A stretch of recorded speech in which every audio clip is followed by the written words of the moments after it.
बिस्मिल्लाहिर्रहमानिर्रहीम। अस्सलाम वालेकुम। प्रोग्राम खिलाफ राय के साथ मैं हूं इफ्तिखार काज़मी। वही हुआ जिसका डर था। लगता यूं है कि सेनेट इलेक्शन में एक बार फिर खुफिया हाथ काम कर गया। अपोजिशन अक्सरियत रखने के बावजूद चेयरमैन सेनेट का इलेक्शन हार गई है और एक बार फिर यह बात साबित हो गई है कि दुल्हन वही जो पिया मन भाए। अपोजिशन के उम्मीदवार यूसुफ रज़ा गिलानी के 7 वोट मुस्तरद हो गए। ये मौजूदा भी सेनेट इलेक्शन में देखने में आता है कि जिसकी अक्सरियत होती है वो हार जाता है और जिसके वोट कम होते हैं वो जीत जाता है। सादिक सजनानी की जीत बिल्कुल गैर मुतवक्को नहीं है। अगर पिछले 48 घंटों में होने वाली डेवलपमेंट पे गौर किया जाए तो ये साफ दिखाई दे रहा था कि सादिक सजनानी को कामयाब करवाने के लिए तमाम तर वसाइल पोशीदा और गैर पोशीदा ताकतें इस्तेमाल की जा रही है। तो चेयरमैन सेनेट के इलेक्शन में सादिक सजनानी को 48 वोट मिले हैं, जबकि उनके मद्दे मुकाबल पीपल पार्टी और पीडीएम के उम्मीदवार यूसुफ रज़ा गिलानी को 42 वोट मिले हैं। उनके 7 वोट ये कहकर रिजेक्ट कर दिए गए कि उनके वोट पर मोहर खाने की बजाय उनके नाम पर लगाई गई है। अब ये बहुत कंट्रोवर्शियल चीज है और अपोजिशन ने इस मामले में अदालत से रजू करने का ऐलान किया। प्रिजाइडिंग ऑफिसर मुजफ्फर हुसैन शाह ने भी इस अपोजिशन से कहा कि अगर उन्हें इतराज है तो वो इलेक्शन ट्रिब्यूनल में जा सकते हैं, लेकिन कानूनी माहिरीन ये कहते हैं कि मामला इलेक्शन ट्रिब्यूनल का नहीं बल्कि ये सुप्रीम कोर्ट में जाएगा। तो ये बहुत बड़ा एक कंट्रोवर्सी क्रिएट हो गई है। वोट बजाहिर यूसुफ रज़ा गिलानी को पड़े हैं क्योंकि उन्हीं के नाम के ऊपर मोहर लगी है, उन्हीं के खाने में मोहर लगी है, लेकिन उन्हें रिजेक्ट कर दिया गया है। तो बाय हुक एंड क्रुक जो कहा था शिबली फराज ने कि हम बाय द बुक नहीं चलेंगे और ये इलेक्शन जीतेंगे, तो ये इस मुकाबले में नजर आ गया कि बाय द बुक कुछ नहीं हो रहा। These 7 ballot papers are rejected. Mr. Sadiq Sanjarani has received 48 votes. Mr. Yusuf Raza Gilani 42 votes. किसका कसूर है? Why should we suffer for the mistake? सुने यार एक minute Why should the voters suffer for the mistake of the secretariat? Sir, I have only heard election agent. I am not going to hear 80 people. Sir, एक minute बैठे. Why should the voters suffer? Yousuf Raza Gilani जब हफीज शेख के मुकाबले में जीते थे तो हफीज शेख के 6-7 वोट रिजेक्ट हुए थे। इस बार उनके अपने 7 वोट मुस्तरद कर दिए गए। एक वोट ऐसा था जिसमें दोनों जगहों पर मोहर लगी थी। तो अगर काउंटिंग देखें, नंबर गेम देखें तो हुकूमत के जितने वोट थे उसको एग्जैक्टली उतने ही वोट पड़े हैं 48, और अपोजिशन के जितने वोट थे उनको एग्जैक्टली वही वोट पड़े हैं, लेकिन उसमें से 8 वोट रिजेक्ट हुए। तो चेयरमैन सेनेट और डिप्टी चेयरमैन सेनेट के इंतखाबात तो हो गए हैं, लेकिन इससे पहले जो कुछ हुआ वो तारीख के सफात में हमेशा के लिए उस चैप्टर के अंदर महफूज हो गया है जिस पर शर्मनाक लिखा होता है। मौरख ये लिखेगा, एक हुकूमत ऐसी थी जो अपने सेनेटर से कुरान पाक पर खलफ उठाती रही कि वोट सिर्फ हुकूमत के उम्मीदवार को ही डालना है, उसकी फिर भी तसल्ली नहीं हुई तो पोलिंग बूथ में कैमरे लगा दिए ताकि सनद रहे कि उसके मेंबरान का जमीर सो रहा है, कहीं जाग तो नहीं रहा। हुकूमत इस बात से इनकार करती है कि उन्होंने कैमरे नहीं लगाए, ये काम अपोजिशन का है, लेकिन कहने वाले कहते हैं और जानने वाले ये जानते हैं कि ये काम कौन करता है। मौरख ये भी लिखेगा कि किस तरह एक नाती लड़की को जान से मारने की धमकियां दी गई क्योंकि वो वोट को इज्जत दो के बयानियों को इज्जत दिलवाने के लिए निकली थी, जिसके वालिद को ताकतवर कुव्वतों ने मिलकर इक्तदार से बाहर निकाला, फिर उसे मौत के दहाने पर पहुंचाकर मुल्क से बाहर धकेल दिया। तो मौरख ये भी लिखेगा कि वो जो अखलाकियात के भाषण देते थे, बड़े बड़े दर्स देते थे, उनकी अपनी अखलाकियात का जनाजा निकल चुका है। हार और जीत खेल का हिस्सा है, लेकिन जीतने के लिए गैर कानूनी और गैर अखलाकी हरबे इस्तेमाल करके जीतने वालों को इज्जत कभी नहीं मिलती, बल्कि रुसवाई उनका मुकद्दर बन जाती है। जो सबसे शर्मनाक हरकत थी वो ये थी कि लोगों को फोन करवाए गए। किससे करवाए गए, किसने किए, ये बात कोई ढकी छुपी नहीं है, लेकिन जो मुद्दा था वो ये था कि ये कहा गया कि अपने पसंदीदा उम्मीदवार को वोट ना डालें, किसी और को वोट डालें। इनकार करने वालों को ब्लैकमेल किया गया, उनके मुकदमात खोले गए। तो मौरख ये भी लिखेगा, पहले वोट चोरी होता था, इस बार प्रिजाइडिंग अफसर चोरी हुए, पहले वीडियोस लीक होती थी, अब की बार कैमरे लीक हुए। तो इस इलेक्शन ने अच्छे अच्छों के तौर पर वो कहते हैं ना घुमा के रख दिए हैं। हुकूमत और अपोजिशन दोनों ही हद से गुजर गए हैं। सबसे अलमनाक पहलू मरियम नवाज को की गई मुबैना कॉल्स के हवाले से, जिसमें उन्हें स्मैश करने की धमकी दी गई। मरियम नवाज एक पॉपुलर लीडर है और क्राउड को पुल करने का हुनर जानती है, और ये सब जानते हैं कि पाकिस्तान की सियासत में मरियम नवाज ने अपना एक खास मुकाम बना लिया है, जिसके ख्यालात क्लियर और नजरिया सॉलिड है, जो अपने बाप की लड़ाई लड़ रही है, जिसने अपोजिशन में होते हुए हुकूमत को कई महाजों पर शिकस्त दी है। तो ये उनकी पॉलिटिकल सक्सेस है, सियासी कामयाबियां हैं जो अब हजम नहीं हो रही, तो धमकियां देना शुरू कर दी हैं। तो एक बार फिर नवाज शरीफ ने अपनी तोपों का रुख एस्टेब्लिशमेंट की तरफ कर दिया। तो मैंने कल भी ये कहा था कि इस तरह के मंसूबे बनाए जा रहे हैं कि अपोजिशन और फौज को लड़वा दिया जाए, और इसी में हुकूमत की बका है। अगर फौज और अपोजिशन में गलतफहमियां पैदा हो जाएं, जो कि हो चुकी है, तो उसका सबसे बड़ा बेनिफिशियरी कौन होगा? उसकी सबसे बड़ी बेनिफिशियरी हुकूमत होगी, खास अब होंगे। पिछले 24-48 घंटों में सेनेटर्स को कॉलें आना, मरियम नवाज को धमकी बेस्ड कॉल, सेनेट के पोलिंग बूथ में कैमरे नस्ब होना, और अब वो वोट जिनके ऊपर उम्मीदवार के नाम के ऊपर मोहर लगी है उन्हें अपोजिशन के खाते में डाल देना, ये सारे जो कारनामे हैं, ये सारे मार के एस्टेब्लिशमेंट के खाते में पड़ रहे हैं। तो मेरा सवाल ये भी है कि अगर एस्टेब्लिशमेंट ने ये सब कुछ करना होता तो फिर उन्होंने हफीज शेख को क्यों हारने दिया? उस वक्त एस्टेब्लिशमेंट क्यों खुद को न्यूट्रल जाहिर करती रही, और अब न्यूट्रल क्यों दिखाई नहीं दे रही? क्या एस्टेब्लिशमेंट ने इतनी कच्ची गोलियां खेली हैं कि वो जो कुछ भी कर रहे हैं बासानी पकड़े जा रहे हैं? तो कहीं ये भी गुमान हो रहा है कि कोई तीसरा हाथ ये गेम कर रहा है। तो जब तक अपोजिशन के इल्जामात का कोई जवाब नहीं आएगा, तब तक शक का दायरा एस्टेब्लिशमेंट की तरफ रहेगा। तो चेयरमैन सेनेट के इंतखाब से कबल पोलिंग बूथ में खुफिया कैमरों की मौजूदगी के इंकशाफ ने नया पंडोरा बॉक्स खोल दिया है। ये कैमरे अपोजिशन के अरकान ने उस वक्त दरियाफ्त किए जब पोलिंग शुरू होने वाली थी। फिर ये कहा गया ये कैमरे हुकूमत ने नस्ब किए ताकि ये पता चला सके कि किस सेनेटर ने किसको वोट डाला है। तो ये भी मुल्क की तारीख में पहली बार हुआ है कि कैमरे लीक हो रहे हैं। अब ये कैमरे किसने लगाए, क्यों लगाए, इसकी तहकीकात जरूर होनी चाहिए। इसकी तहकीकात के लिए कमेटी बना दी गई है जो इस बात का तयन करेगी कि खुफिया राय शुमारी के अमल पर किसने नकब लगाने की कोशिश की। लेकिन यह लग रहा है कि हुकूमत इस खौफ में मुब्तला थी कि उनके उम्मीदवार कहीं गिलानी साहब को वोट न डाल दें। ईवान के कस्टोडियन सादिक सजरानी थे, उनकी इजाजत या हुक्म के बगैर किसी की जरूरत नहीं कि वो ईवान में जाके कैमरे लगा सके। तो सारे खुरे हुकूमत की तरफ जाते दिखाई दे रहे हैं। एक रोज कबल इश्तिहार के बगैर सेनेट का सिक्योरिटी अफसर भर्ती किया गया और चेयरमैन सेनेट रात भर सेनेट में रहते हैं, सुबह को घर जाते हैं। तो हुकूमत के ऊपर बहुत से शक के दायरे लगा देता है। जब हुकूमत कैमरे लगाने के अमल को अपोजिशन की साजिश करार दे रही है, हुकूमत ये कहती है कि हम इतने नाड़ी नहीं है कि ऐसे बड़े बड़े कैमरे लगाते हो, नुमाया जगह पर लगाते जहां अपोजिशन आसानी से पकड़ लेती। तो उसका जवाब थोड़ी देर बाद मिल गया जब वो खुफिया और छोटे छोटे कैमरे भी दरियाफ्त हो गए जो इंतहाई महारत से छुपाए गए थे। तो असूली तौर पर तो सेनेट के पोलिंग बूथ में कैमरे नस्ब कराने की जिम्मेदारी चेयरमैन सेनेट पर आयद होती है, उन्हें डिस्क्वालीफाई करना बनता है। सेनेट पर कंट्रोल हुकूमत का है और हुकूमत ये कहती है कि कैमरे अपोजिशन ने लगवाए। तो कल को हुकूमत ये कह सकती है कि इलेक्शन भी अपोजिशन ने करवाए। तो सेनेट इलेक्शन में डिप्टी चेयरमैन भी हुकूमत का आ गया और चेयरमैन भी हुकूमत का आ गया। लेकिन यहाँ जो सबसे अहम सवाल है कि क्या वो फैसला जो प्रिजाइडिंग अफसर ने दिया यूसुफ गिलानी के 7 वोट रिजेक्ट करने का, वो फैसला दुरुस्त था?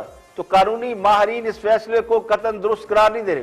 कानूनी माहरीन के मुताबिक जो रूल्स एंड रेगुलेशन बताए गए थे या जारी किए गए थे उसके एन मुताबिक वोटिंग की गई है और यूसुफ गिलानी के वोट दुरुस्त है।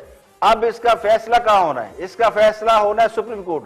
तो अपोजिशन ने ज्वाइंट प्रेस कॉन्फ्रेंस में ये कहा है कि वो सुप्रीम कोर्ट में जाएगी और अदालत से इसका नतारा कराएगी। तो ये सारी सूरत हाल जिसमें कोई भी बात ऐसी नहीं है जिसके जो गैर मतों को हो। ये बिल्कुल एक्सपेक्टेड था कि हुकूमत by hook and crook chairman senate का इलेक्शन जीतेगी और नंबर्स गेम में चूंकि हुकूमत अपोजिशन से कहीं पीछे थी, हुकूमत के 48 वोट थे और अपोजिशन के 50 से ज्यादा वोट थे, यानी 51 वोट थे। इसके बावजूद हुकूमत ये इलेक्शन जीत गई है। वो 7 वोट वजह तनाजा है।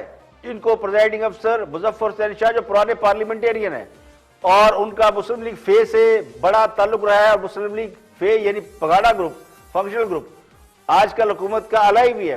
तो एक तो उनकी जानिब से ये फैसला देना, उन्होंने अपने तय जो भी फैसला दिया, इसके ऊपर हुकूमत और अपोजिशन के वकला ने अपने अपने आर्गूमेंट भी दिए और ये साबित करने की कोशिश की कि ये वोट जो है हुकूमत की तरफ से कहा गया कि अनवैलिड है और अपोजिशन की तरफ से कहा गया कि ये वैलिड है। तो बहुत से लोग इस इलेक्शन को ड्रामा भी कह रहे हैं, फ्रॉड भी कह रहे हैं और मैनिपुलेशन भी कह रहे हैं। तो तारीख ने एक बार फिर साबित कर दिया कि पाकिस्तान में जमहूरी कुव्वतों का जो असर रसूख है या उनका जो तरीक़ेकार है वो उन कुव्वतों को बिल्कुल पसंद नहीं जो ये समझती है कि सियासतदान इस मुल्क को लूट कर खा गए हैं, या वो समझते हैं कि सियासतदान इस मुल्क की किस्मत को संवार नहीं सकते। तो खान साहब को बज़ाहिर कामयाबी मिल गई, क्योंकि ये खान साहब के नॉमिनेटेड उम्मीदवार थे चेयरमैन सादिक सज्जानी, जिनका तल्लुक बलूचिस्तान की एक पार्टी बाप से है, और डिप्टी चेयरमैन उनका तल्लुक भी जाहिर है मुस्लिम लीग नून से रहा है। वो मुस्लिम लीग नून के सेनेटर थे जो बाद में पीटीआई में शामिल हुए। तो दोनों का ताल्लुक बुनियादी तौर पर पीटीआई से नहीं था, लेकिन इसके बावजूद खान साहब के दोनों उम्मीदवार जीत गए। तो क्या अब जो सवाल पैदा होता है वो ये कि क्या इस इलेक्शन को फ्री एंड फेयर माना जाएगा, और क्या इस इलेक्शन से खान साहब की हुकूमत मजबूत हुई है, ये नए सवालात हैं। तो मेरा गुमान ये है कि इस फैसले के बावजूद, चेयरमैन सेनेट के इंतखाब के बावजूद मामला खराब होता दिखाई दे रहा है, क्योंकि ये बहुत बड़ी कंट्रोवर्सी है। इस नतीजे को अपोजिशन किसी सूरत तस्लीम नहीं करेगी और करना भी नहीं चाहिए, क्योंकि ये एक बड़ा ओपन एंड शट केस है कि एक ही खाना है जिसमें उम्मीदवार का भी नाम है और मोहर लगाने की भी जगह है। इसके बावजूद अगर उसको वोट को रिजेक्ट किया जाता है तो इसके पीछे कोई ऐसी इंटेंशन है जो कि चाहती है कि किसी तरह भी अपोजिशन जो है वो सेनेट में लीड ना ले सके। तो अब अपोजिशन के लिए क्या ऑप्शन रह गए? तो अपोजिशन ने 26 मार्च से लॉन्ग मार्च की तारीख दे रखी है।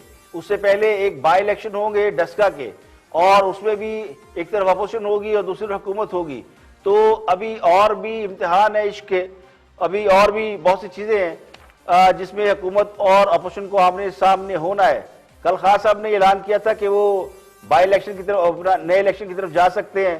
तो उन्हें भी ये महसूस हो रहा है कि सेनेट के चेयरमैन का मरहला मुकम्मल होने के बावजूद हुकूमत स्टेबल नहीं हो रही। अगर तो हुकूमत स्टेबल हो जाती है और अपोजिशन इस नताइज को तस्लीम कर लेती, इस नतीजे को तस्लीम करके सेनेट में बैठ जाती है, और उसके बाद सेनेट और कौमी असम्बली में जो नंबर गेम है उसके मुताबिक तो हुकूमत को अक्सरियत नहीं है, क्योंकि कौमी असम्बली में भी अपोजिशन के जो मेन उम्मीदवार थे हफीज शेख, वो जो हुकूमत के उम्मीदवार थे हफीज शेख, वो अपोजिशन के या यूसुफ रजा गिलानी से हार गए थे। तो वहां भी हुकूमत की अक्सरियत नहीं, और कौमी असम्बली में तो बाय नंबर गेम वैसे अक्सरियत नहीं है, अकलियत में है। तो सेनेट और कौमी असम्बली में नंबर गेम में हुकूमत अब भी पीछे है। तो हुकूमत की स्टेबिलिटी मुझे नहीं लगता कि हो चुकी है, या खास सब समझते हैं कि वो कुछ ताकत, लेकिन बजाय चूंकि ये कामयाबी है, और कामयाबी होती है। वो कहते हैं ना जो नतीजा है या रिजल्ट है वो रिजल्ट होता है। तो रिजल्ट ये है कि हुकूमत ने पीडीएम के मुकाबले में कामयाबी हासिल कर ली है। तो अब पीडीएम के पास जो है ऑप्शंस क्या है, और वो ऑप्शन में उनके पास लॉन्ग मार्च है, उनके पास एहतजाज का रास्ता है, या फिर अगर सेंस प्रिवेल करे तो दोनों मिलकर बैठे और मुल्क में जो सियासी बहरान है उसको ठीक करने की कोशिश करें। लेकिन ये जिस किस्म के नताइज आ रहे हैं और जिस किस्म की धमकियां आ रही है, कल मुस्लिम लीग नून के कायद नवाज शरीफ की एक वीडियो सामने आई थी जिसमें उन्होंने बहुत ही अहम लोगों के नाम लेकर एक बार एक तवील अरसे के बाद उनको ब्लेम किया था कि उन्होंने या उनकी तरफ से कुछ धमकियां दी जा रही हैं। तो उससे लगता ही है कि अपोजिशन और एस्टैब्लिशमेंट एक बार फिर आमने सामने है और सियासी मामला जो है फ्लेयर अप हो रहे हैं।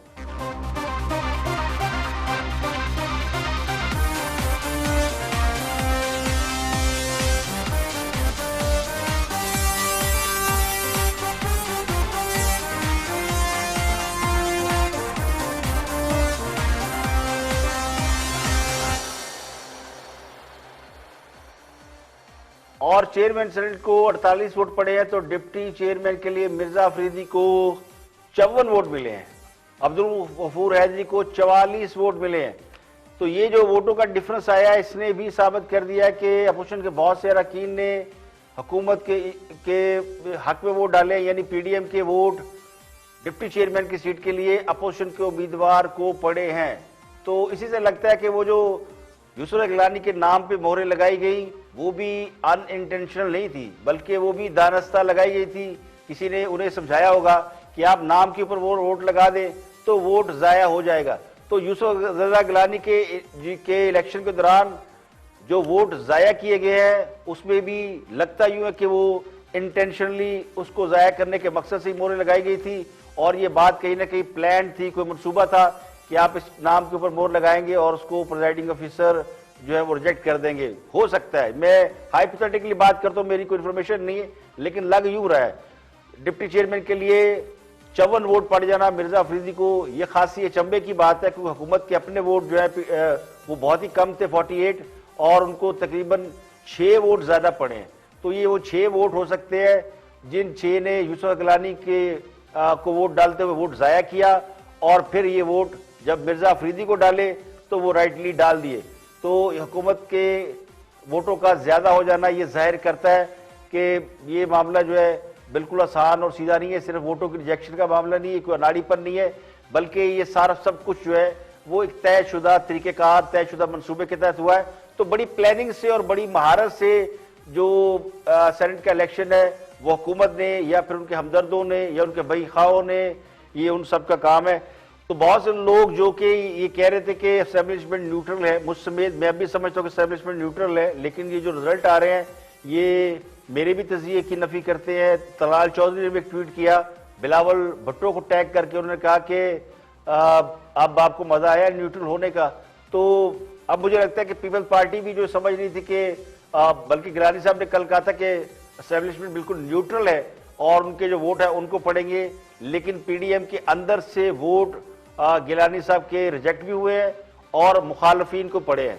तो हुकूमत को जो 6-7 वोट इजाफी गए हैं वही 6-7 वोटों ने एक रोल प्ले किया है यूसुफ गिलानी को हराने में।